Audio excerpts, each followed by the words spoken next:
नमस्कार दोस्तों, मेरा नाम है रवि और आप सभी का स्वागत है आपके अपने YouTube channel study with Ravi पर। फ्रेंड्स, आज हम इस क्लास में 1 मार्च से 6 मार्च 2023 तक का वीकली करंट अफेयर्स पढ़ेंगे, जिसमें सभी प्रश्न इंपॉर्टेंट और सेलेक्टेड शामिल किए गए हैं। मेरे द्वारा दोस्तों वही प्रश्न शामिल किए गए हैं जो आपके एग्जाम में पूछे जा सकते हैं। तो दोस्तों ये क्लास इंपॉर्टेंट रहने वाली है, बस आप वीडियो को एंड तक जरूर देखिएगा और वीडियो पसंद आए तो प्लीज़ वीडियो को लाइक करिएगा, दोस्तों में शेयर करिएगा। हाल ही में जारी अंतर्राष्ट्रीय बौद्धिक संपदा सूचकांक 2023 में पहला स्थान किस देश का रहा है? महत्वपूर्ण प्रश्न है दोस्तों, जिसका सही आंसर रहेगा ऑप्शन बी, अमेरिका। अमेरिका देश का दोस्तों अंतर्राष्ट्रीय बौद्धिक संपदा सूचकांक 2023 में पहला स्थान रहा है। इसी में बात करें कि भारत का कौन सा स्थान रहा, तो भारत का स्थान दोस्तों 42वां रहा है। अगला प्रश्न है कि किस राज्य केंद्र शासित प्रदेश ने बेस्ट एडवेंचर टूरिज्म डेस्टिनेशन 2023 का खिताब जीता है? सही आंसर है ऑप्शन डी, जम्मू कश्मीर। जम्मू कश्मीर ने दोस्तों बेस्ट एडवेंचर टूरिज्म डेस्टिनेशन 2023 का खिताब अपने नाम किया है। तीसरा प्रश्न है कि किस देश द्वारा आयोजित 7वें डेजर्ट फ्लैग युद्ध अभ्यास में भारत ने भाग लिया है? तो दोस्तों 7वें डेजर्ट फ्लैग युद्ध अभ्यास का जो आयोजन किया गया तो वह दोस्तों संयुक्त अरब अमीरात यूएई में किया गया है। ठीक है, तो याद रखिएगा कि 7वां डेजर्ट फ्लैग युद्ध अभ्यास कहाँ आयोजित किया गया, तो यह दोस्तों संयुक्त अरब अमीरात में आयोजित किया गया है। चौथा प्रश्न है, हाल ही में भारत ने क्वेड विदेशी मंत्रियों की बैठक की मेजबानी कहाँ की है? सही आंसर है ऑप्शन बी, नई दिल्ली में। नई दिल्ली में दोस्तों क्वेड विदेशी मंत्रियों की बैठक आयोजित की गई है। आपसे पूछा जाए कि क्वेड में कितने देश शामिल हैं, तो इसमें दोस्तों 4 देश शामिल हैं। ठीक है, कौन कौन से देश हैं, तो इसमें दोस्तों ऑस्ट्रेलिया, यूएसए, अमेरिका, जापान और दोस्तों भारत। ठीक है, तो ये 4 देश दोस्तों इसमें शामिल हैं। याद रखिएगा, महत्वपूर्ण प्रश्न है, आपसे पूछा जा सकता है कि क्वेड विदेशी मंत्रियों की बैठक का आयोजन नई दिल्ली में किया गया है, इसमें कौन कौन से देश शामिल हैं? ठीक है, तो इसमें 4 देश शामिल हैं, ऑस्ट्रेलिया, अमेरिका, जापान और भारत। ठीक है, और इस बैठक की जो अध्यक्षता की है तो वह दोस्तों भारत के विदेशी मंत्री एस जयशंकर के द्वारा की गई है। अगला प्रश्न है, हाल ही में एशिया शतरंज महासंघ ने किसे प्लेयर ऑफ द ईयर पुरस्कार से सम्मानित किया है? सही आंसर है ऑप्शन सी, डी गुकेश।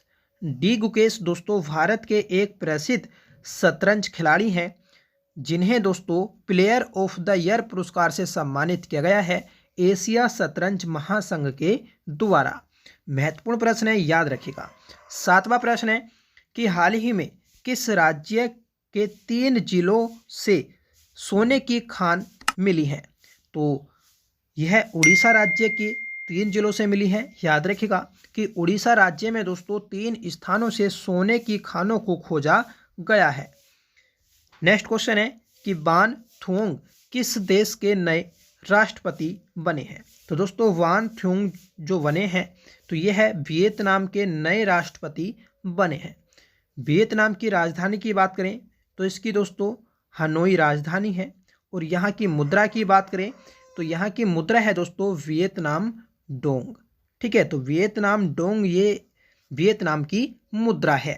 ठीक है, और एशिया महाद्वीप के अंदर ही आता है, ये भी याद रखिएगा। अगला प्रश्न है कि हाल ही में भारतीय पुरुष हॉकी टीम के नए कोच कौन बने हैं? तो भारतीय पुरुष हॉकी टीम के नए कोच बने हैं दोस्तों Craig Fulton. Option B right रहेगा, और दोस्तों यह है साउथ अफ्रीका देश के खिलाड़ी हैं। अगला प्रश्न है कि हाल ही में किसे सशस्त्र सीमा बल का महानिदेशक नियुक्त किया गया है? तो सशस्त्र सीमा बल का महानिदेशक बनाया गया है दोस्तों रश्मि शुक्ला को। ठीक है, और यह दोस्तों दूसरी बार हुआ है कि जो किसी महिला को सशस्त्र सीमा बल का महानिदेशक बनाया गया है। याद रखिएगा। सुयोज लाल थाउसेन की बात करें तो यह दोस्तों सीआरपीएफ के वर्तमान में महानिदेशक हैं। सुबोध कुमार जायसवाल की बात करें तो यह सीबीआई के वर्तमान में महानिदेशक हैं। श्री अनीश दयाल सिंह की बात करें तो यह दोस्तों वर्तमान में आईटीबीपी के महानिदेशक हैं। ठीक है, तो रश्मि शुक्ला वर्तमान में सशस्त्र सीमा बल के महानिदेशक। सुयोज लाल थाउसेन यह दोस्तों सीआरपीएफ के वर्तमान में महानिदेशक हैं। सुबोध कुमार जायसवाल यह सीबीआई के वर्तमान में महानिदेशक हैं। और श्री अनीश दयाल सिंह यह वर्तमान में आईटीबीपी के महानिदेशक हैं। 11वां प्रश्न है, बताना है आपको हाल ही में किसने नासा के क्रू 6 मिशन को लॉन्च किया है। राइट आंसर है option A, space x company ने। स्पेस एक्स दोस्तों एलोन मस्क की एक प्राइवेट कंपनी है जिसके द्वारा नासा के क्रू 6 मिशन को लॉन्च किया गया है। नासा क्या है, तो यह दोस्तों अमेरिका की एक अंतरिक्ष एजेंसी है। ठीक है, जक्सा की बात करें तो यह दोस्तों जापान की अंतरिक्ष एजेंसी है। ठीक है, याद रखिएगा। अगला प्रश्न है कि हाल ही में वन्य जीव दिवस कब मनाया गया। तो वन्य जीव दिवस दोस्तों हाल ही में मनाया गया है 3 मार्च को। राइट आंसर रहेगा ऑप्शन सी। अगला प्रश्न है कि हाल ही में पूसा कृषि विज्ञान मेले का आयोजन कहाँ किया गया है। तो पूसा कृषि विज्ञान मेले का आयोजन दोस्तों किया गया है आपका नई दिल्ली में। राइट आंसर है ऑप्शन ए। 14वां प्रश्न है कि किस राज्य ने वैश्विक उत्तरदायी पर्यटन शिखर सम्मेलन की मेजबानी की है।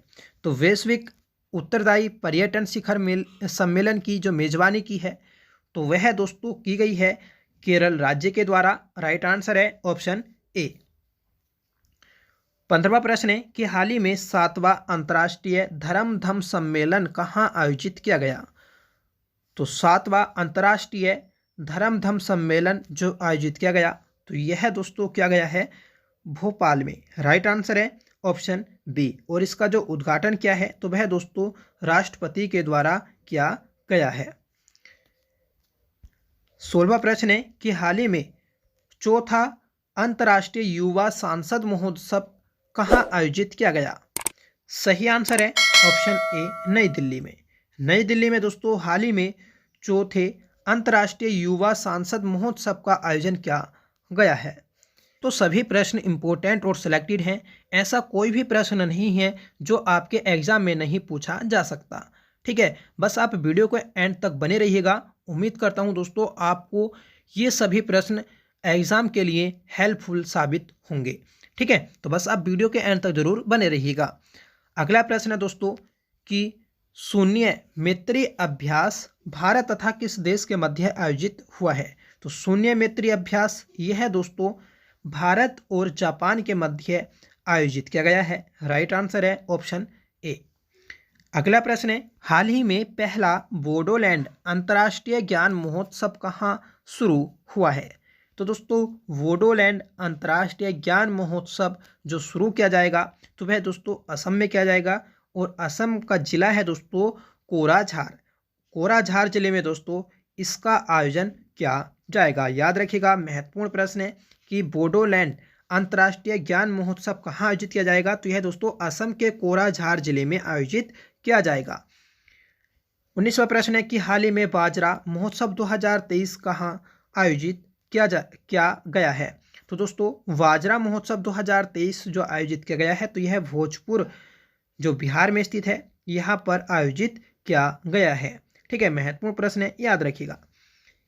20वां प्रश्न है कि भारत का पहला राज्य जो सरकारी मदर मिल्क बैंक स्थापित करेगा।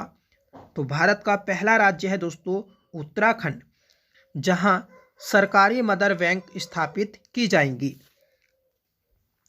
21वां प्रश्न है कि जीएसएम में गवर्नमेंट लीडरशिप अवार्ड 2023 किस देश ने जीता है। सही आंसर है ऑप्शन डी, भारत ने। भारत ने दोस्तों जीएसएम में गवर्नमेंट लीडरशिप अवार्ड 2023 को अपने नाम किया है। 22वां प्रश्न है कि भारत में पहली बार 2 विदेशी विश्वविद्यालय किस राज्य में स्थापित किए जाएंगे। महत्वपूर्ण प्रश्न है जिसका सही आंसर है ऑप्शन ए, गुजरात में। गुजरात में दोस्तों ऑस्ट्रेलिया देश के 2 विदेशी विश्वविद्यालय भारत में स्थापित किए जाएंगे। तो देश का भी नाम याद रखना है, ऑस्ट्रेलिया। 21वां प्रश्न है कि हाल ही में शून्य भेदभाव दिवस कब मनाया गया है? तो शून्य भेदभाव दिवस मनाया गया है दोस्तों 1 मार्च को। करेक्ट आंसर रहेगा ऑप्शन ए। 24वां प्रश्न है कि किस स्टेडियम में सचिन तेंदुलकर की आदमकद प्रतिमा का अनावरण किया गया? सही आंसर है option C, Wankhede stadium Mumbai. Wankhede stadium Mumbai में दोस्तों सचिन तेंदुलकर की आदमकद प्रतिमा का अनावरण किया गया है। ठीक है, और वानखेड़ा स्टेडियम की बात करें तो इसमें ही दोस्तों भारतीय जो क्रिकेट बोर्ड है इसका मुख्यालय स्थित है। ठीक है, मतलब बीसीसीआई का मुख्यालय कहाँ स्थित है? तो दोस्तों यह वानखेड़ा स्टेडियम मुंबई में स्थित है। ठीक है, 25वां प्रश्न है कि हाल ही में कहाँ विश्व पुस्तक मेला 2023 को प्रारंभ किया गया? सही आंसर है ऑप्शन ए, नई दिल्ली में। नई दिल्ली में दोस्तों विश्व पुस्तक मेला 2023 को प्रारंभ किया गया है।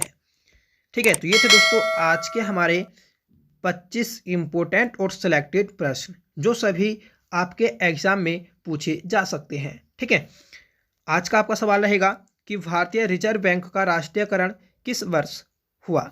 महत्वपूर्ण प्रश्न है जिसका सही आंसर आपको कमेंट करके बताना होगा कि भारतीय रिजर्व बैंक का राष्ट्रीयकरण किस वर्ष हुआ। ठीक है, साथ में दोस्तों आप वर्तमान में रिजर्व बैंक के अध्यक्ष का नाम, ठीक है, और साथ में इसकी स्थापना किस वर्ष हुई थी ये भी जरूर कमेंट करके बताइएगा। कमेंट करके जरूर बताएं दोस्तों कि आज की यह क्लास आपको कैसी लगी। आई होप आपको पसंद आई होगी। अगर आपको पसंद आई हो तो प्लीज़ वीडियो को लाइक करिएगा, दोस्तों में शेयर करिएगा। आप चैनल पर पहली बार विजिट कर रहे हैं तो प्लीज़ चैनल को सब्सक्राइब जरूर कर लीजिएगा, रिक्वेस्ट है आपसे। ठीक है, तो चलिएगा मिलते हैं दोस्तों नेक्स्ट क्लास के साथ, तब तक के लिए bye. Thank you so much for watching. जय हिंद।